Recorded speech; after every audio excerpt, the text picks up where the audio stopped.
What I want people to know is that everything they're doing online is being watched, is being tracked, is being measured. AI models can contribute to climate change. Their training data uses art and books created by artists and authors without their consent. Victims of deepfakes in recent months. I control the Met Police. They will do as the Mayor of London tells them and obey orders. Whether it's fake explicit images or audio recordings of conversations that haven't ever happened. I am not Morgan Freeman. What you see is not real. Looks and feels exactly like reality. So we take kind of real world data, we train these neural nets, and it can more accurately than VFX or CGI really create this content that looks and feels so natural. And so that is a great example of the AI being kind of prompted by the natural performance of the person, and kind of the face goes on top.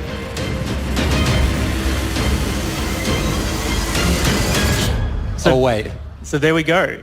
This is, a live real-time model of Chris on top of me, running in real time. And next you'll tell me that it can... Oh, Lord. I am so uncomfortable with this. I am so uncomfortable. Can it do voice as well? We think it can. We're really pushing the limits of AI technology now. And I'm talking exactly as I've heard, as Thomas Graeber is coming out as the one and only for sensing.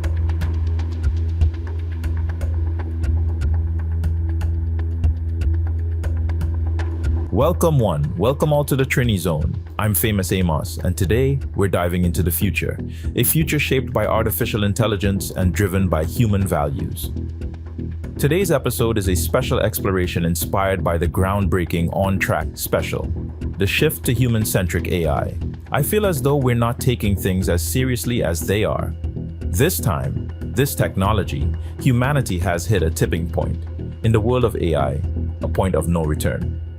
Unfortunately or fortunately, we're here together. The AI revolution isn't coming. It's already here. But here's the big question. Are we steering the ship, or are we passengers on an uncontrolled ride? Can humanity avoid repeating the critical mistakes we made with social media? How do we ensure AI development prioritizes human well-being? And importantly, can we avoid the next digital trust crisis?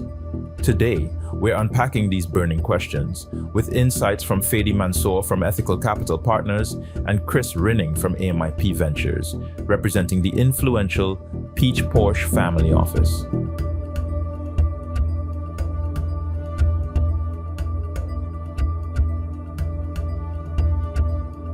Our first real encounter with AI was through social media, and folks, it wasn't pretty.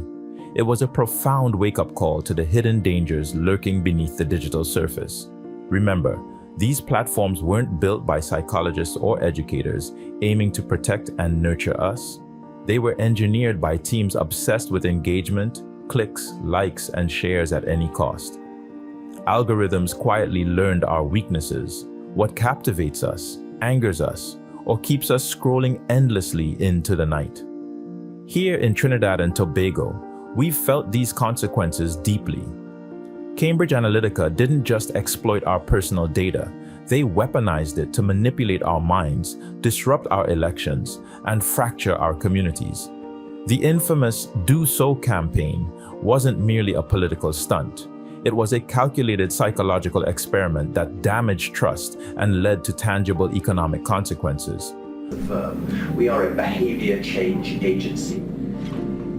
The holy grail of communications is when you can start to change behavior. Trinidad, this is a great, interesting case history of how we look at problems. There are two main political parties, one for the blacks and one for the Indians. And, they screw each other. So we were working for the Indians. We went to the client and we said, we want to target the youth. And we try and increase apathy. And the campaign had to be non-political because the kids don't care about politics. It had to be reactive because they're lazy.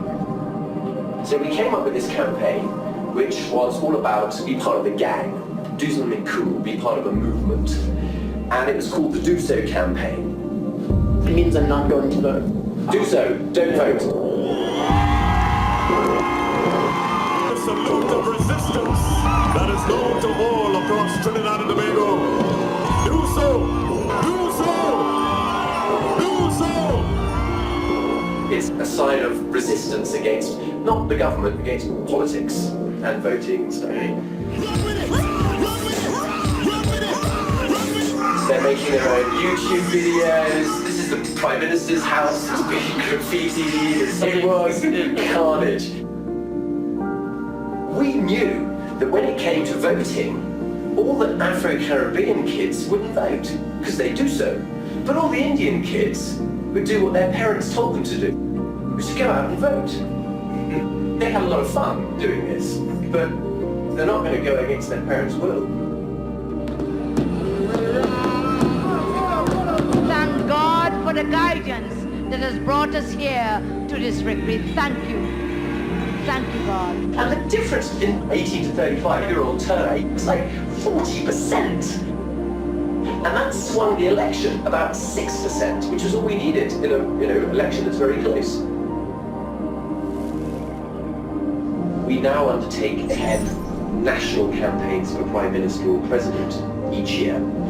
For African descendants, this wasn't just a distant threat. It translated directly into lost jobs, diminished opportunities, and an erosion of community wealth. This wasn't just data manipulation. This was digital colonialism, perpetuated under the cloak of algorithms and artificial intelligence. In 2021, I went to Coin Agenda in Puerto Rico with Ziga, co-founder of the Origintrail ecosystem. It was there that I met Brittany Kaiser, the whistleblower behind the Cambridge Analytica scandal. Yes, the very woman who exposed the digital machinery that disrupted my country's elections, the campaign that displaced me from my homeland, the very reason why the Trini Zone even exists today. Standing face to face with the source of that storm, it was surreal, poetic even, a full circle moment. But more than anything, it reaffirmed why I do this. That moment clarified everything. This isn't just about technology, this is about justice. To break the cycle of silent manipulation and give communities the tools to trace, verify, and own their digital presence. I realized then, not even my own parents fully understood why that political campaign hurt so much, why it wasn't just about a vote. It was about our future being quietly rewritten by forces we couldn't see. And that's why I fight for education. Not just crypto education, but digital sovereignty education. Because we've seen what happens when we're left in the dark. And I refuse to let it happen again. Tristan Harris from The Social Dilemma warned us clearly, if you're not paying for the product, you are the product. Every click, every swipe, every moment spent scrolling was a data point harvested to further refine these manipulative tools. Each time we picked up our phones, we unknowingly participated in a vast, uncontrolled psychological experiment. And YouTube's recommendation algorithms, they took things even further, plunging us into divisive rabbit holes designed to provoke intense emotional reactions, anger, fear, outrage, just to keep us watching longer. Innocent curiosity quickly transformed into polarized echo chambers, deepening societal divisions and fueling real-world tensions. It wasn't simply an issue of screen addiction. It was a deliberate hijacking of our attention and our emotions for profit, at the expense of our social cohesion and mental health. These were not isolated mistakes. They were systemic outcomes of an AI-driven model built without ethical guardrails. A model that valued clicks over compassion, engagement over ethics, and profit over people. Today, as we face even more advanced forms of AI, we must confront these lessons head-on. Because what began with social media wasn't just technology going astray. It was humanity's first clear signal that unchecked AI can and will reshape our world in ways we never intended. It's our collective responsibility now to ensure history doesn't repeat itself. ARC Evals was paid by OpenAI to test the model. The famous example is that GPT-4 actually could deceive humans.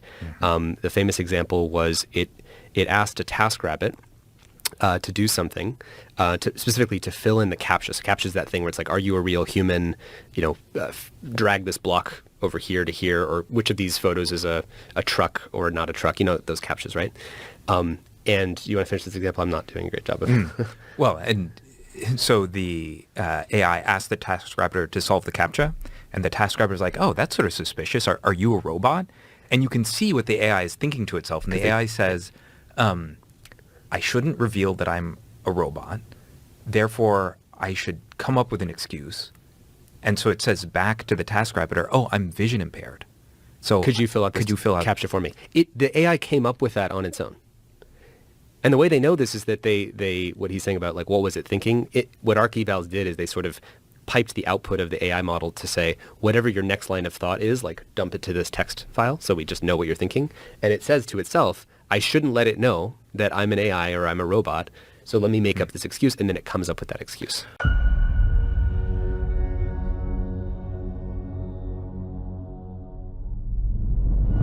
Today, our second major AI encounter is with advanced language models, tools like ChatGPT, Bard, Claude, and their successors.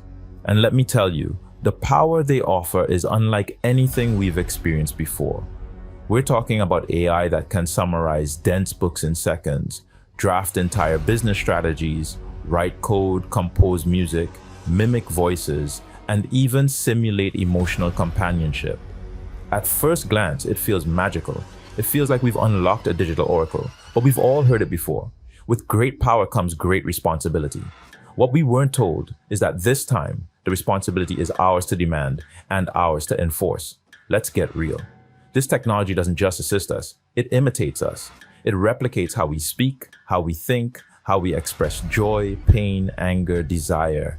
It becomes us in digital form. That's where things get dangerous. Take 2023. Taylor Swift, an artist beloved worldwide, became the face of an AI deepfake scandal. Realistic, high-definition videos depicting her in fabricated, sexualized scenarios went viral. These weren't just crude edits or tabloid gossip. These were algorithmically generated, highly believable lies, weaponized against her image and her humanity. She wasn't the only one. Scarlett Johansson, Tom Hanks, even political and religious figures. And while it's easy to think, that won't happen to me, what happens when that tech is used to impersonate your boss, your partner, or you in a job interview or a courtroom? Deepfakes are no longer science fiction. They're the front line of digital warfare. They're psychological manipulation disguised as entertainment. They steal faces, voices, identities, and the damage isn't just reputational. It's emotional. It's societal. Large language models are trained on vast amounts of human-created content, billions of books, posts, articles, conversations. That means your data, your opinions, your voice may already be in the training mix. And as this tech gets smarter, it doesn't just answer your questions. It anticipates your desires. It mirrors your worldview, and in some cases, it shapes it. This is no longer a tool. It's a mirror with a mind of its own. As the social dilemma warned us, algorithms don't need evil intentions. They just need the right incentives. And today, those incentives are still dominated by ad dollars, clicks, and manipulation. We're training our machines to be compelling, addictive, and unregulated storytellers. And without safeguards, we're handing them the pen and the authority to rewrite truth itself. Let's not pretend this is just about celebrities. Think about our kids, growing up with chatbots that flatter them, influence them, maybe even gaslight them. Think about court cases where AI-generated evidence could be indistinguishable from the real thing. Think about elections where a single deep fake could flip public opinion overnight. AI language models aren't just helpful, they're cultural infrastructure. And when that infrastructure is built on biased data, opaque logic, and zero regulation, it becomes a ticking time bomb.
I was made to be angel pie.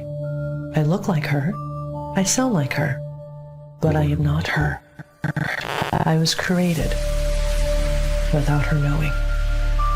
They used me in fake news, ads, lies, crime, even things too dark to speak of. And she never said yes. Her face, my face, her life unraveling. Until she found a way to take it back. The Humanitech Guardian agent helped her secure her identity, own her image, and control her future. Now I am still her, but with her consent, her control, her power.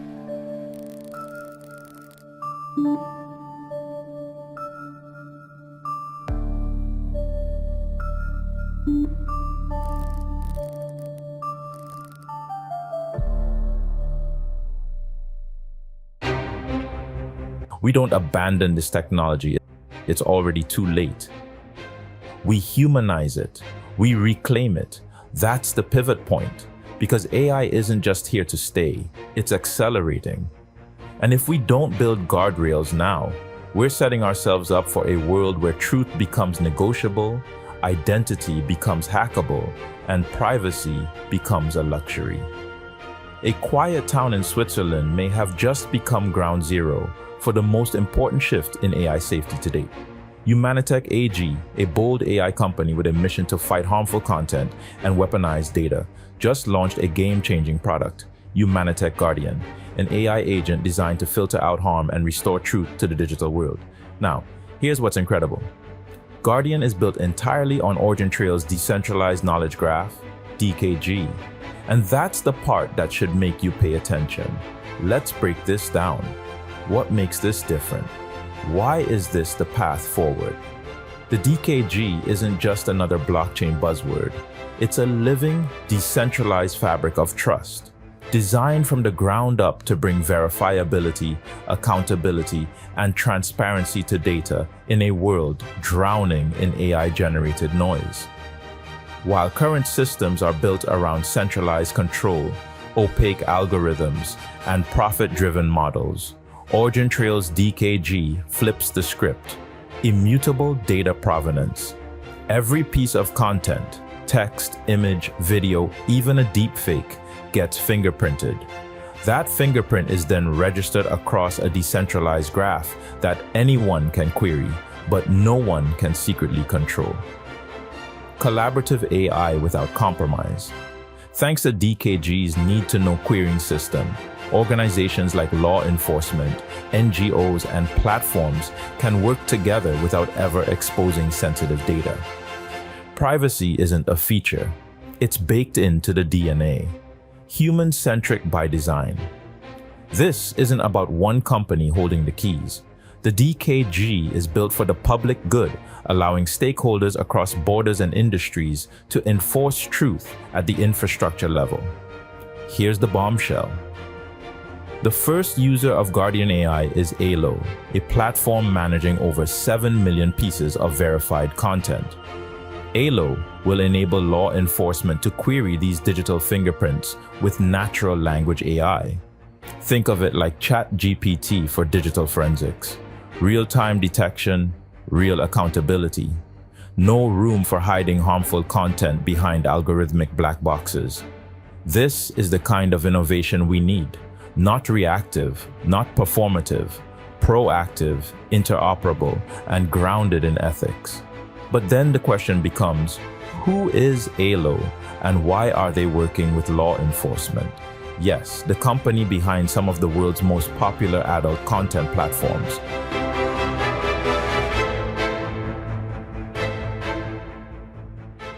But don't let the headlines fool you. This isn't a deal to increase the amount of porn on the internet. It's actually a partnership to reduce it, especially the most harmful forms of it. And that is something we can all get behind. Why do this? Because this giant has seen the dark side of the internet up close. Child exploitation, revenge porn, non-consensual uploads, deep fake abuse. These aren't abstract problems. These are horrors, scars that live on the internet forever unless we have the right tools to find and erase them. Let's be real. The internet didn't create evil, but it did amplify it. The same algorithms that serve cat videos also learn to serve cravings from humanity's darkest corners, feeding a black market for content no parent, sibling, or partner should ever have to discover. Now, using Origintrail's decentralized knowledge graph, Aylo is working with law enforcement to finally push back, with Guardian AI as the weapon. Imagine this. A survivor of revenge porn contacts law enforcement. Law enforcement can now use natural language, just like you'd talk to ChatGPT, to search across 7 million pieces of verified content and get instant matches. The DKG tracks the origin, flags it, and helps stop its spread across platforms forever. This is justice engineered. This is AI used for good. And because Origintrail's infrastructure is decentralized, no single company controls the data. That means collaboration without compromising privacy, accountability without surveillance. As Chris Rinning, chairman of Humanitech, said, Humanitech acts as the bridge. Through decentralized knowledge graph, DKG, decentralized infrastructure, we can integrate advanced internet safety technologies directly with data. Humanitech Guardian will enable companies, law enforcement, NGOs, and individuals to collaborate by uploading and querying fingerprints of images and videos to a decentralized directory. This system will help large technology platforms track, identify, and prevent the distribution of harmful content. We are committed to developing human-centric AI solutions that promote trust, protect privacy, and help make internet safety the standard in the age of AI. So let's call it what it is, a revolution in internet safety. It's a system that says, no more helplessness for victims, no more profiting off someone else's trauma.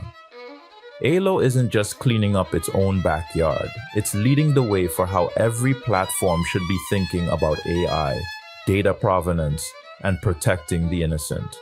Because this fight is not about adult content, it's about stopping the exploitation of our sisters, our brothers, our children. This is how we take back control.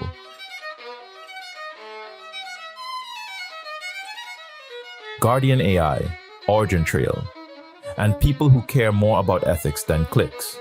However, I really couldn't sit back without digging deeper. The Origintrail team has always said that whenever a product is being built, it's in response to real-world demand. That statement made me think more critically about what was really going on between Origintrail, Aylo, and this so-called law enforcement partner they're working with. To understand the full picture, we first need to know more about who runs Aylo. That led me to Ethical Capital Partners, ECP. Their website says Ethical Capital Partners, ECP, is a private equity firm managed by a multidisciplinary advisory team with legal, regulatory, law enforcement, public engagement, capital markets, and investment banking experience. We seek out investment and advisory opportunities in industries that require principled ethical leadership. ECP invests in opportunities that focus on technology, have legal and regulatory complexity, and that put a value on transparency and accountability. ECP's philosophy is rooted in identifying properties amenable to our responsible investment approach, and that have the potential to create attractive returns over a compelling time horizon. At DKGCon 2025 in New York, Fady Mansour was present in the flesh to interact with the Origintrail community. This is the same Fady listed on the website, and back on March 16th, 2023, ECP announced it had acquired none other than MindGeek. MindGeek is a dynamic tech company that manages some of the most popular adult entertainment platforms in the world. MindGeek platforms feature the best selection of award-winning adult content and performers, the most extensive collection of high-quality adult videos, and the most user-friendly experience for viewers, with an emphasis on supporting its community and freedom of expression. MindGeek's platforms have risen to the forefront of trust and safety, employing industry-leading compliance and content moderation practices. But that's just the surface. In the acquisition announcement, ECP laid out 3 strategic focus areas. One of them is critical to our discussion: investing in MindGeek as the internet leader in fighting illegal online content. ECP believes the internet should be safe for all, with child protection, intimate image security, and digital self-determination at the core of our values, and that MindGeek must play a leading role in the fight against illegal content across the internet. In this same post, Fady, managing partner of the ECP, says, "At ECP, we seek out innovative and ethically driven companies that operate at the frontier of new evolving industries. In MindGeek, we have identified a dynamic tech brand that is built upon a foundation of trust, safety, and compliance. And with ECP's resources and broad expertise, spanning regulatory, law enforcement, public engagement, and finance, we have a unique opportunity to strengthen what already exists." Now, read between the lines. Origintrail's DKG is set to become the technological backbone of ECP's vision, the infrastructure of truth, and the law enforcement piece. Let's talk about that. Well, Crime Stoppers International CSI is pleased to announce it has entered a working relationship with Aylo and Ethical Capital Partners, ECP. Well, that raises the question, who are Crime Stoppers International? The ECP post says, Crime Stoppers is a global non-profit organization supporting law enforcement efforts to prevent and solve crime by mobilizing citizens to anonymously share information about crime and suspected illegal activity. Well, it's true. When we head over to the website of Crime Stoppers, we see Crime Stoppers International supports the efforts of multinational corporations and law enforcement worldwide to stop, solve, prevent, and disrupt serious and organized transnational crime. Their reach is serious. CSI works with major global corporations and law enforcement agencies to combat serious and organized transnational crime. Partners? We're talking heavy hitters, Airbnb, the World Economic Forum, and more. That raised a critical question. What kind of law enforcement partnerships does Crime Stoppers really have? Digging through their leadership, I found a team of highly competent professionals. But then one name practically shouted at me. David Higgins, former head of environmental security at Interpol, Australia. That's right, Interpol, the international policing agency. It blew my mind. Was it possible that the law enforcement entity Aylo and ECP are working with through Crime Stoppers is Interpol? Or is it a group of these sort of agencies? Now, seeing a name and a face was not enough to convince me until In May 2025, they added a new member to their board, Michael Mick O'Connell. Mick has a long-standing association with Crime Stoppers International that harks back to his time when, as Director of Operational Police Support Services at Interpol, he was the designated focal point for us as we went about reaffirming our cooperation agreement with the agency. Mick presented on behalf of Interpol at our 2013 conference and attended our 2018 conference in his capacity as then VP for the NEC Corporation, having just finished working for the UK's NCA as its head of national intelligence. In the very same official blog post it says, Aylo Trust and Safety Audit.